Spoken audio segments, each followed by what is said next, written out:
we all know that Pat is an amazing cook, and him and I, we really try to get all of my nutrients that I can out of food that we make. But I've struggled to get in two different supplements, actually three. One of them is B12, which is really hard to get. You can't really get it from natural foods or meat. So that's something that's actually a nutritional yeast. We have nutritional yeast quite often. But the two supplements that I want to talk about today are ones that I struggle to get in and that I actually have to supplement with. And I think it's difficult. I used to, when I first was a professional athlete, I used to not want to take any vitamins or minerals, no supplements, like nothing in my body if it wasn't actually food. And it was actually really detrimental to my health. And I think I shouldn't be afraid to take something that's going to help my health. So the two supplements I'm going to talk about today, one is vitamin D, and the other is iron. Vitamin D, I used to not have to take vitamin D because in triathlon I was traveling all around the endless summer. So I was always in sunlight in places that got a lot of sun. But living in Portland, it makes it difficult in the winter time. If you are really far longitudinally away from the equator, it makes it extremely difficult for your body to absorb enough vitamin D. If you put on sunscreen, you're not going to absorb the vitamin D. There's all these different factors of inhibitors that inhibit us from getting vitamin D. So vitamin D is something that I get. You can't get much of it from your diet. So if you live in a place where you're not getting that sun or where you're putting sunscreen on, I highly recommend taking some vitamin D. I actually was sick. It was like 5 months in a row I was sick constantly, and I don't know if it was a placebo or what, but I started taking vitamin D and literally the next day my energy level was higher and I stopped getting sick. Vitamin D is really good for your bone health. That's why it's important for us to get it in. Especially as athletes, especially as runners, when you're running, a lot of times you're pounding, that's putting more stress on your red blood cells and on your bones. So it's good for bone health. It's good for your immunity, your immune system. And it can also protect against cancer. So vitamin D is really just important in your health overall, and I highly suggest that if you live in a place where you're not getting much vitamin D, I would say don't be afraid to take vitamin D. There are a few ways to make sure, if you are an athlete, that the supplements you take are legal, and one of them is to make sure that it's NSF certified. That doesn't guarantee that it's safe, but it makes it, it's an extra barrier. So if it's NSF certified, the company providing these vitamins make sure that they're getting outside testing so that there's no contamination. So that's something that I highly recommend you do. Most doctors recommend about 600 IU of vitamin D a day. I would ask your doctor though what they recommend. So vitamin D, something that makes you happy, healthy. I love it.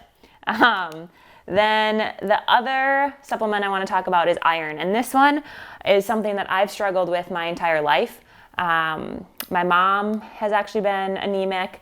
A lot of times my iron is low and I really struggle to keep it up. And I think, there's a lot of risk factors. There's, I need my handy notebook to help me spell. Menorrhea, which is when you bleed more than 80 milliliters of blood in your cycle. And I actually bleed more than that in just one day of my cycle. So this is something that's definitely a contributing factor for me. If you're pregnant, it's another risk factor for having low iron. Pregnancy. And also runners often are at risk of having low iron. When you run, you're pounding on the ground, and that kills some of the red blood cells, and then it in turn makes your iron low.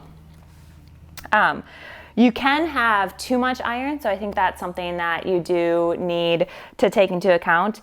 And as well, I think a lot of times the way I test my iron as an athlete is I test ferritin.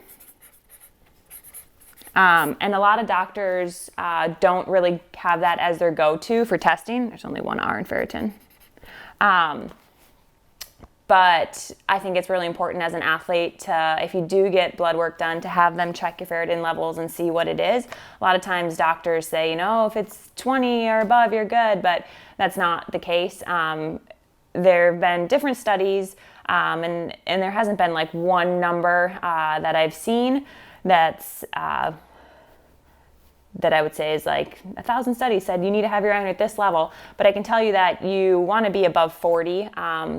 There have been some studies. There was one study that said, I think it was like 46. If your ferritin wasn't over 46, your body wouldn't be able to have enough uptake of new iron, so you would always be in a deficit. So I think a lot of, especially female runners, are at a deficiency of iron, and that's something to really take seriously. And I have red meat. I think you can for sure get iron from plant sources as well, but there's a bunch of things that are inhibitors and of iron intake, and so I'll list some of those out, because when you take an iron supplement is really important for its absorption. So to maximize your absorption of iron, you want to take it with vitamin C, so plus vitamin C, or you can eat it with meat. It's also been shown to be better absorbed if you have it on an empty stomach.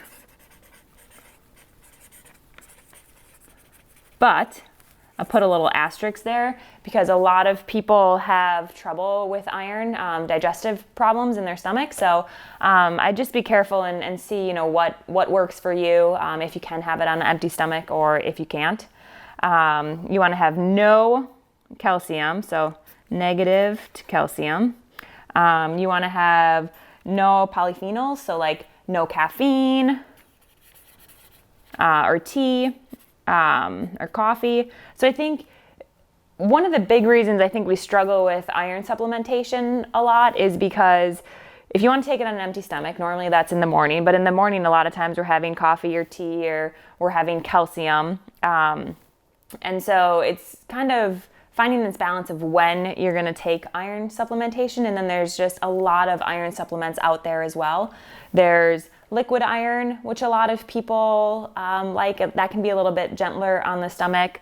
Then there's, I guess, the two main forms of iron are elemental iron and heme iron. And heme iron is the one that comes from meat only. And that one isn't affected as much by the inhibitors and things, but there's also been a few studies out that could possibly be linked to cancer. So, I think having the elemental iron with making sure you're following all these rules is something to look into.